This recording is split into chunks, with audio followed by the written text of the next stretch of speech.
Oh boy. All right. Colin, maybe if I refresh, maybe that'll help. There we go. Okay, great, here we are.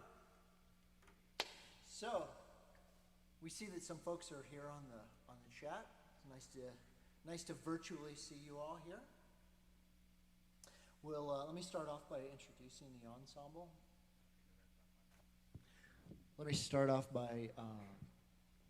introducing the ensemble. We have Lynn Baker on tenor saxophone. Glen Whitehead is on trumpet. Oh, and Lynn Baker will be playing a little bit of Fender Rhodes today as well. We have Markus Hunt on bass. Ellis is on drums. And my name is Paul Riola, and I'm on the alto and soprano saxophones. So we are called the Bottesini Project, and we are going to be improvising a set for you today. All right, thank you.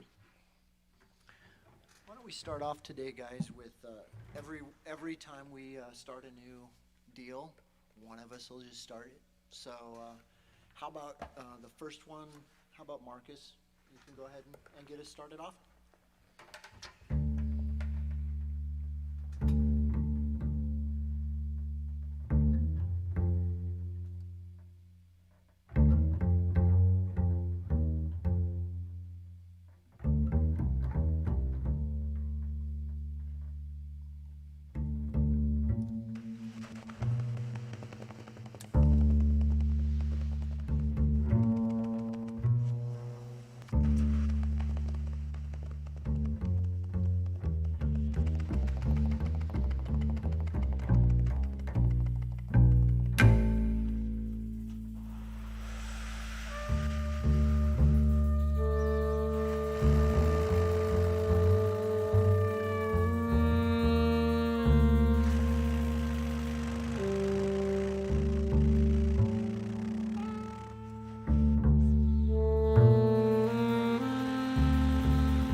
Let's take a question or two. Let me take a look at the board real quick and see what folks have got to say.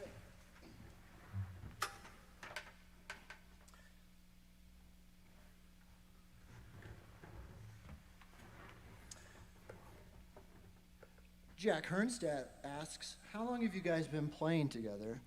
I imagine it takes a lot of getting to know each other's playing style in order to improvise as tightly as you do. Well, thanks a lot, Jack. We appreciate that. We have been playing for a long time together, collectively, over 10 years.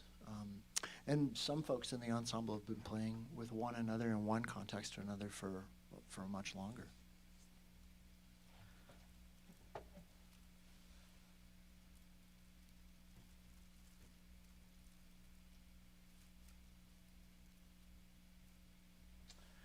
Simon asks, what are some of your musical backgrounds or trainings? Lynn, Glen, anyone else want to take that one? Well, This is Glen. this is Glen. I think.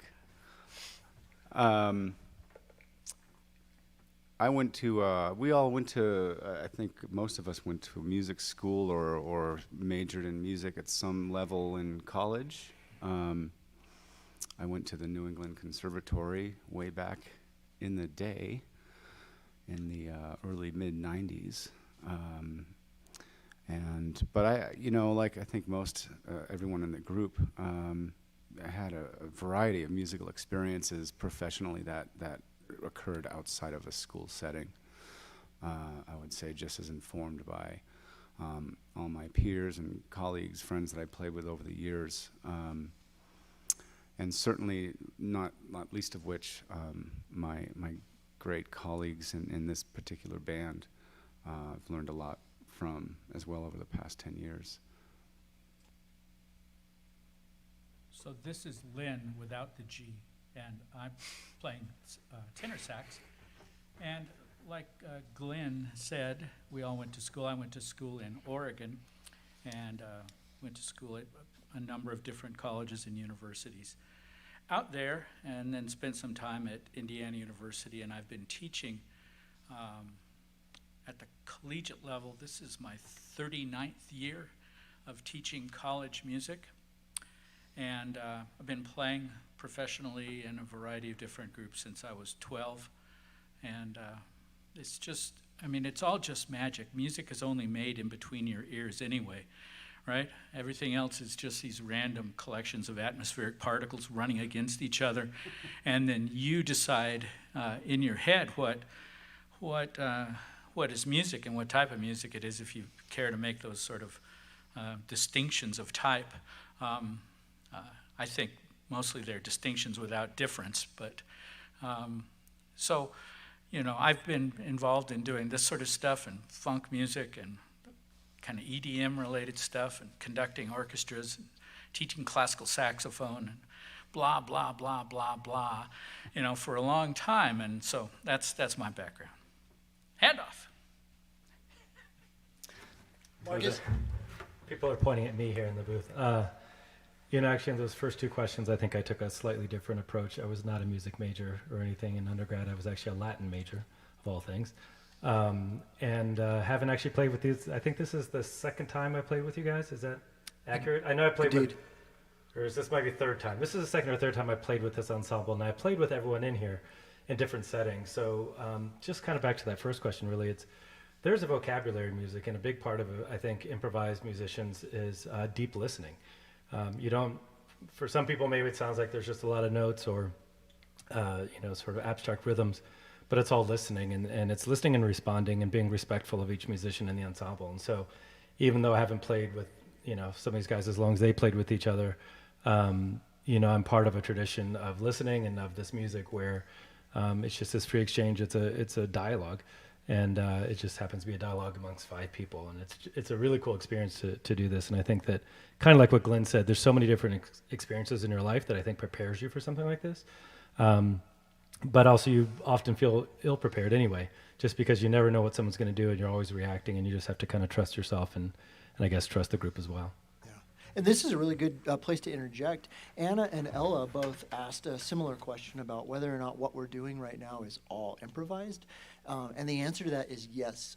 Everything that we're doing this afternoon is going to be made up on the spot. We have a shared, like Markus said, we have a shared vocabulary that we and a shared empathy for one another and experience playing with one another. But yeah, we're making all of this up as we go along. Jay, you want to talk about your musical education Yeah, experience? this is Jay. Paul, you're assuming we have free will. Oh, boy. Here we go. Actually, I like to think we do. It gets me out of bed in the morning.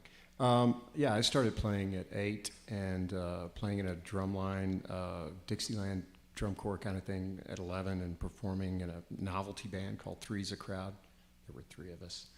And playing musicals, Led Zeppelin, garage bands, then went to Berklee College of Music. Ended up getting degrees in writing and teaching writing, and so I teach writing now at CU Boulder. But it all connects, and it's all about language, and definitely second the importance of listening all the time. And lately, to a lot of Bach. Nice. WCRB, Boston, Glen. Yeah. Constant Bach. Yeah, you know it. Good for the soul. Mm-hmm. There are some questions here about our setting and can we hear each other.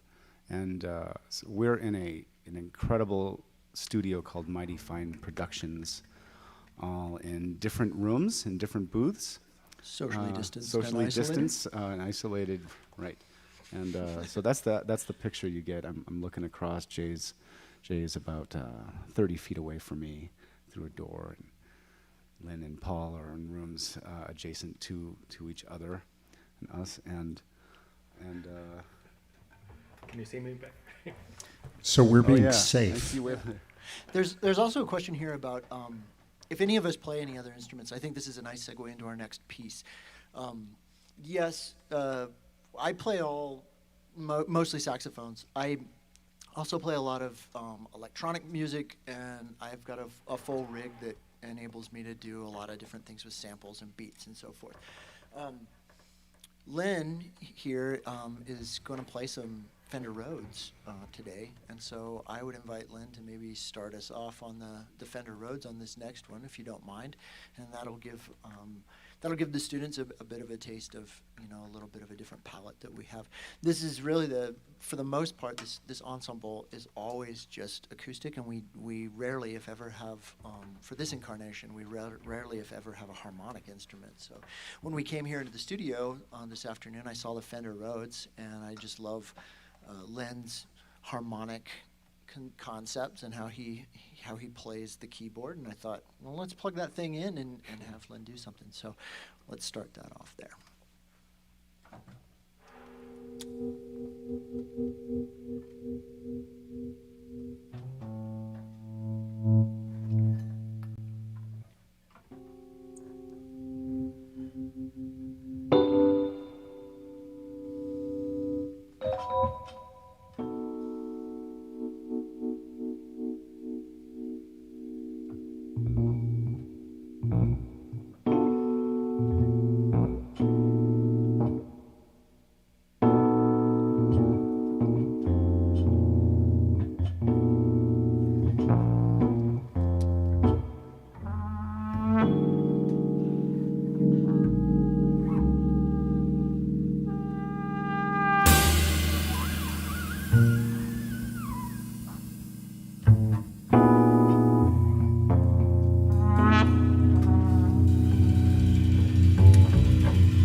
Excellent.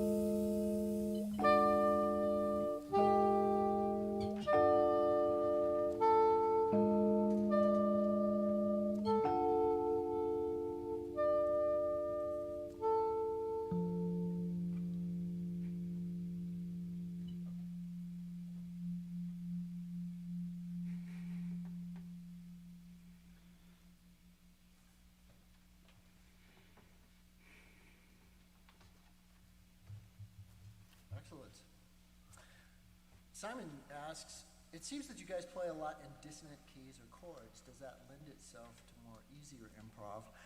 Or is it the mood you're all trying to achieve? That's a really good question, Simon.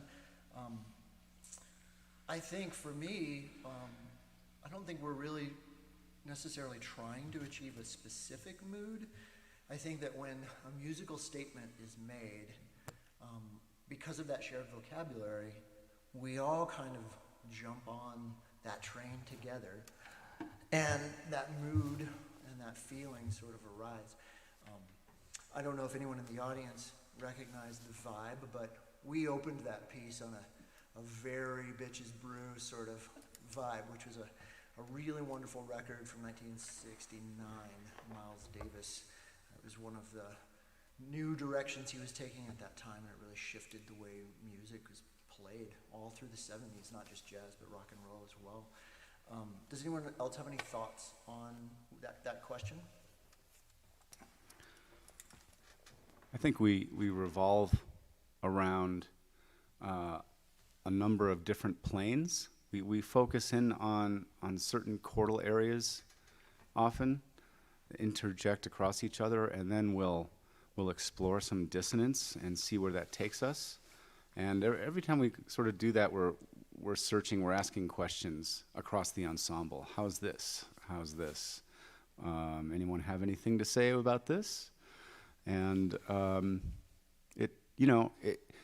it's interesting that probably within what you just heard, there are a number of things that really worked well, and there are a number of things that we explored that we just said, nah, it's not really the direction we want to go. So there's, as Markus said, we're always in dialogue, but there's usually more than one conversation going on at the same time within this sort of spectrum of musical language and sound and noise and timbre and time.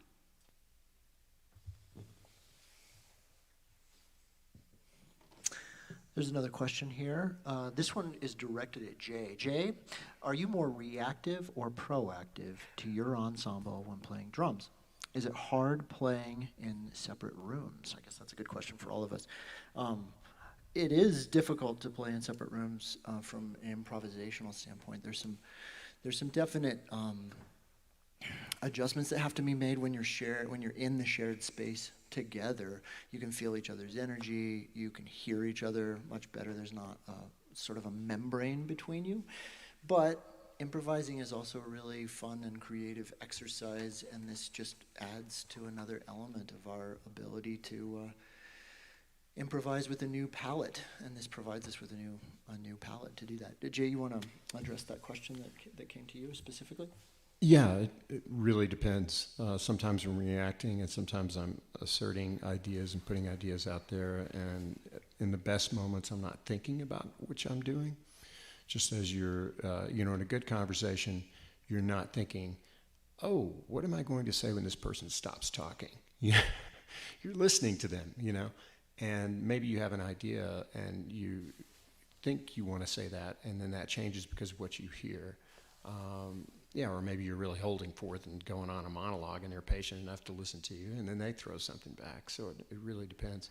I by far usually prefer playing live with no separation in the studio. I don't generally like to be in a drum booth and so on, but this is such a wonderful space. I have to say, the technology, I'm hearing everyone really well, and I can see everyone. I have to turn my head to see Markus away from the other guys, but that's often the case on stage anyway. You can't see everybody all at once sometimes. And so I would say thank you, Colin, for making this happen, so that we are all safely separate, and yet it feels together more than pretty much any studio situation I've been in. Amen to that. Marcus, there's a question here that you might like to address.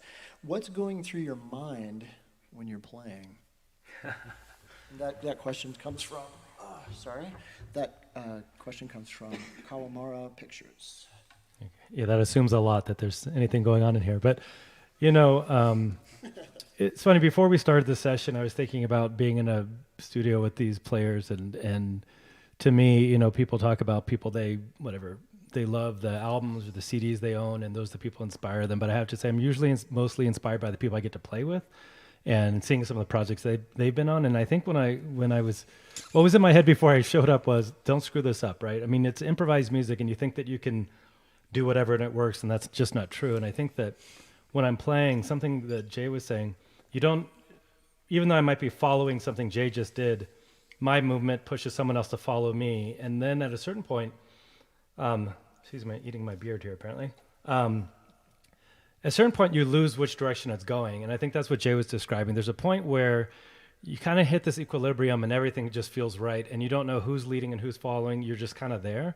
And I think that's kind of that space we're all trying to get to anytime we play. I think, as Glenn was saying, there's sometimes going through your head like, let me get out of this space because I don't think I'm helping. But other times you just hope that moment will never end. And so, but mostly you're just trying to be here and present and listen and feel like you're contributing something to this art and not just kind of taking up space.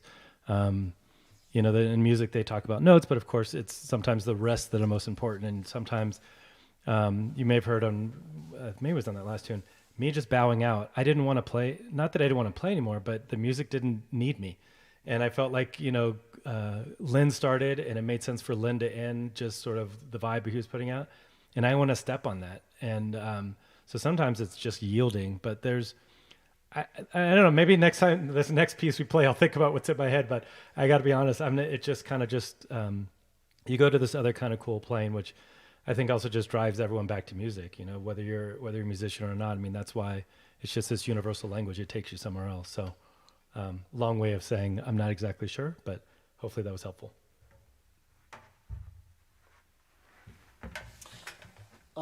Do one more question, and then we'll go back to playing. Sounds like a really good question for Lynn. Chris Pate says, did this come natural to you? Oh, I'm sorry, it's far away, I can't read it. Did it just come naturally for you all? After you do it for about 30 years, it starts feeling less labored.